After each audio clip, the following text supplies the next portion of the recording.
Students, पिछले session में हमने पैटर्न डेवलपमेंट या रिग्रेशन एनालिसिस के हवाले से थोड़ी सी थ्योरेटिकल बातें की।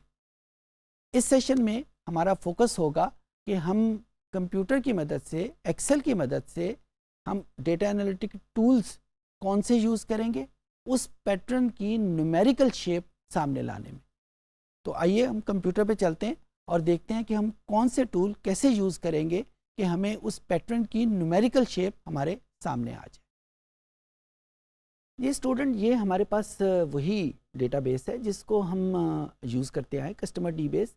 और हम जो टेक्निक यूज़ करेंगे, जो फार्मूला यूज़ करेंगे, उसका नाम है डेटा एनालिटिक्स। ये डेटा एनालिटिक्स का आइकन हमारे पास कहाँ मौजूद है? यहाँ पे होल मेन्यू में हम डेटा को क्लिक करेंगे। डेटा को क्लिक करने के बाद ये डेटा एनालिसिस का आइकन यहाँ पे आपको डेवलप शुदा मिल जाएगा। ये कैसे डेवलप करते हैं ये हमने पिछले किसी सेशन में सीखा था। अगर इस वक्त आपके जहन में नहीं है तो I would refer to that particular session के जहाँ पे आप इसको सीख सकते हैं। तो इस वक्त मैं दोबारा आपको नहीं बताऊँगा। डेटा एनालिसिस को क्लिक किया और फिर हम इस पूरी एनालिसिस की रिपोजिटरी में जिस चीज़ को लोकेट करने की कोशिश करेंगे वो रिग्रेशन एनालिसिस है। ये रिग्रेशन एनालिसिस हमें यहाँ पे मिल गया। इसको हमने ओके का बटन प्रेस किया। अब ये हमसे कुछ चीज़ें रिक्वायर कर रहा है। Input Y range, input X range, ये प्योर एक्सेल की ज़ुबान में हमसे बातें कर रहा है। एक्सेल में वाई रेंज हम डिपेंडेंट वेरिएबल को कहते हैं, एक्सेल में एक्स रेंज हम इंडिपेंडेंट वेरिएबल को कहते हैं। तो बेसिकली एक्सेल हमसे रिक्वायर कर रहा है कि जो रिग्रेशन एनालिसिस, जो पैटर्न डेवलपमेंट एनालिसिस हम करना चाह रहे हैं उसमें डिपेंडेंट वेरिएबल क्या है और उसमें इंडिपेंडेंट वेरिएबल क्या है, उसकी रेंजेस क्या है। यहाँ पे मैं अपनी आसानी के लिए एग्जांपल के तौर के ऊपर ये देखना चाह रहा हूँ कि इनकम के ऊपर क्रेडिट कार्ड डेट का क्या असर होता है। यानी इनकम में जब हम कोई चेंज करते हैं, इनकम बढ़ जाए तो क्या लोगों का क्रेडिट कार्ड का यूजेज भी बढ़ जाता है या वो उसी तरह रहता है। यानी मैं ये देखना चाह रहा हूँ कि इनकम को चेंज करने से क्रेडिट कार्ड के ऊपर क्या फ़र्क पड़ेगा। तो हमारी जो डेफिनेशन हमने दी थी डिपेंडेंट वेरिएबल और इंडिपेंडेंट वेरिएबल की, यहाँ पे चेंज हम ऑब्ज़र्व करना चाह रहे हैं क्रेडिट कार्ड डेट में और चेंज हम कर रहे हैं इनकम में। तो यहाँ पे हम वाई रेंज जो कि डिपेंडेंट वेरिएबल को बता रहा है ये क्रेडिट कार्ड डेट है। और अगर हम अपनी डेटाबेस में देखें तो क्रेडिट कार्ड डेट हमें एस कॉलम में मिल जाएगा। एस कॉलम S1 से लेकर S5001 तक हमारे पास इंफॉर्मेशन मौजूद है। अगर इनकम को देखें तो इनकम मुझे O कॉलम में मिल रहा है और ये O1 से लेकर O5001 तक मौजूद है। क्योंकि मैंने O1 से स्टार्ट किया है लिहाजा मैं लेबल्स को क्लिक कर लूँगा और लेबल को क्लिक करने के बाद और मुझे यहाँ पे किसी किस्म की और कोई इनपुट इसको नहीं देनी। हम करेंगे और इनपुट भी, लेकिन इस वक्त मैं सिंपल रिग्रेशन एनालिसिस करना चाह रहा हूँ, इस वजह से मैंने और किसी किस्म की कोई चेंज यहाँ पे नहीं की।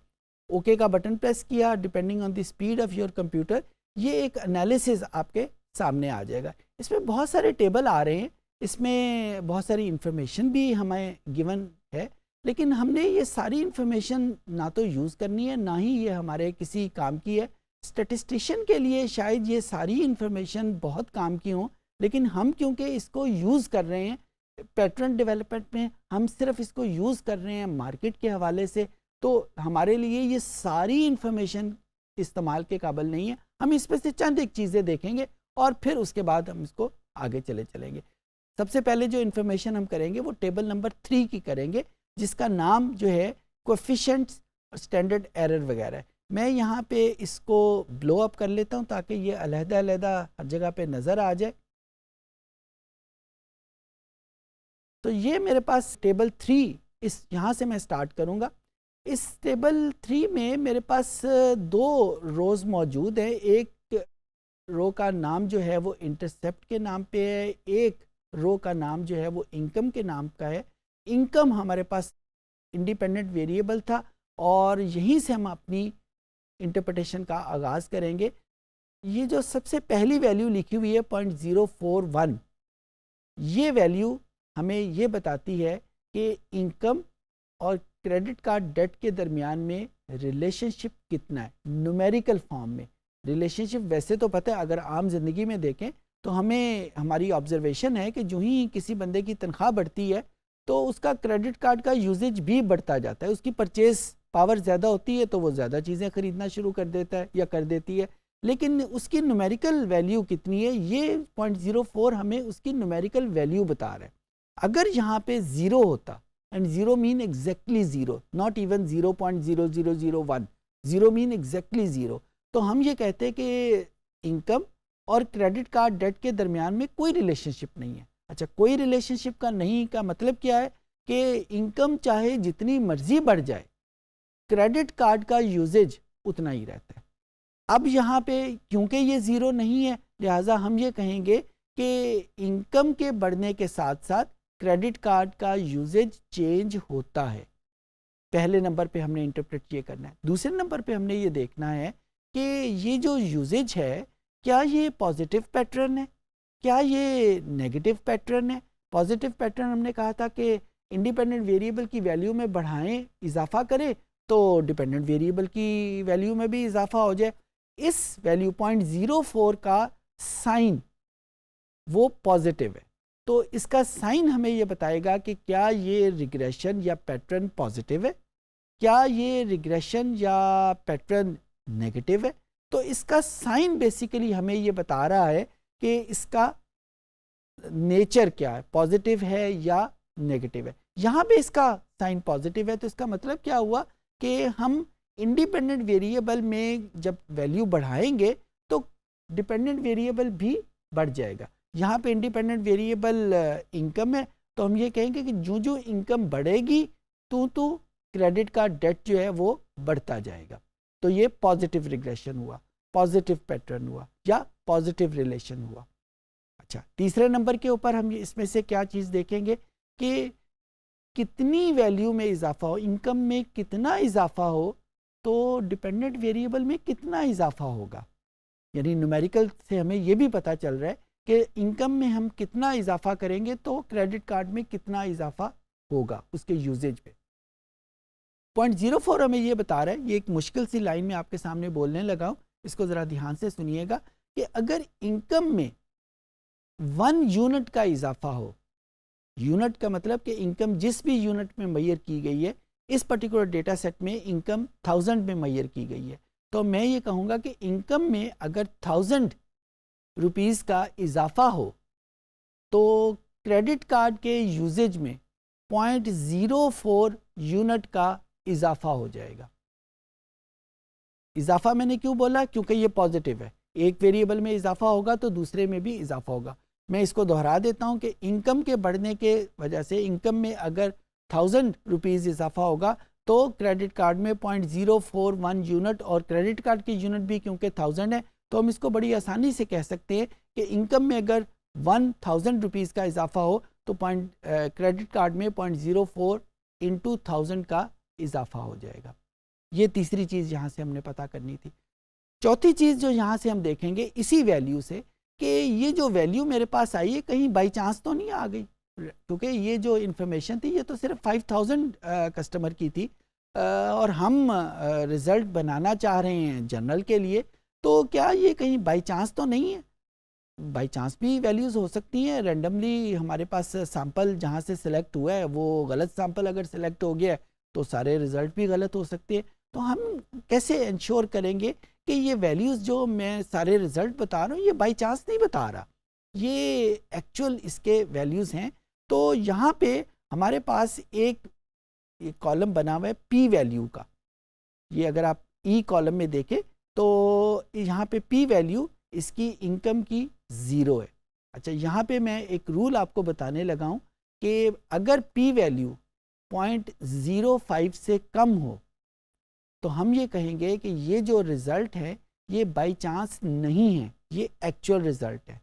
मैं दोहरा रहा हूँ कि अगर पी वैल्यू 0.05 से कम हो तो ये रिज़ल्ट बाई चांस नहीं है, ये एक्चुअल रिज़ल्ट है। यहाँ पे क्योंकि वैल्यू 0 है और 0 तो 0.05 से कम ही होता है, तो लिहाजा हम ये कहेंगे कि ये जो इनकम की वैल्यूज़ है 0.04 और ये जो सारी इंटरप्रिटेशन हमने की है ये सारी रियल इंटरप्रिटेशन है कि इनकम और क्रेडिट कार्ड के दरमियान में पॉजिटिव रिलेशनशिप है। इनकम की वैल्यू में अगर 1000 का इजाफा करते हैं तो क्रेडिट कार्ड में 0.04 इंटू 1000 का इजाफा हो जाता है। ये सारी रियल इंटरप्रिटेशन है, एक्चुअल ही होता है और ये बाई चांस या इत्तेफाक से ये वैल्यूज़ नहीं आई बल्कि एक्चुअल वैल्यू यही है।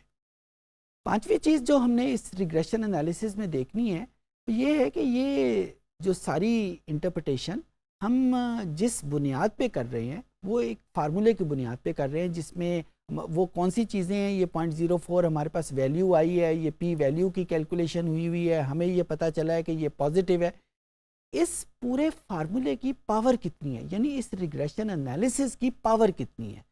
जाहिर है अगर इसकी पावर कमज़ोर होगी, वीक होगी, तो हम ये कहेंगे कि ये जितनी इंटरप्रिटेशन हमने की है ये सारी वीक हैं। अगर ये स्ट्रांग होगी तो इसका मतलब है ये सारी इंटरप्रिटेशन जो है जो हमने की हैं वो स्ट्रांग होगी।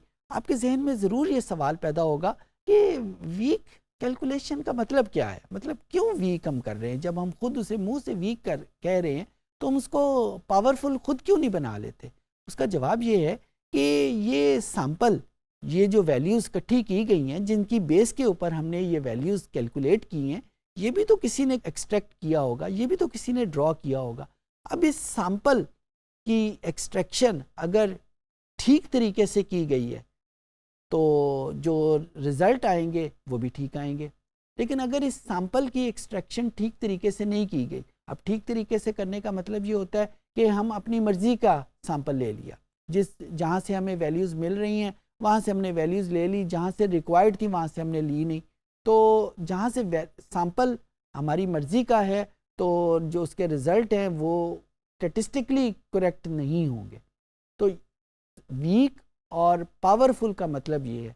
अब हमें ये रिग्रेशन एनालिसिस ये भी बता रहा है कि ये जिस सैंपल की बेस के ऊपर, जिस सैंपल को यूज़ करते हुए ये सारी कैलकुलेशन की गई हैं, उस सैंपल की क्या औकात है वो हमें कैसे पता चलेगा। ये टेबल 1 में हमारे पास आर स्क्वायर के नाम की वैल्यू मौजूद है। यहाँ पे हमने रूल बनाया हुआ है, मैं रूल आपके सामने बता रहा हूँ कि अगर आर स्क्वायर की वैल्यू 0.4 से कम है तो हम ये कहेंगे कि ये वीक रिग्रेशन है।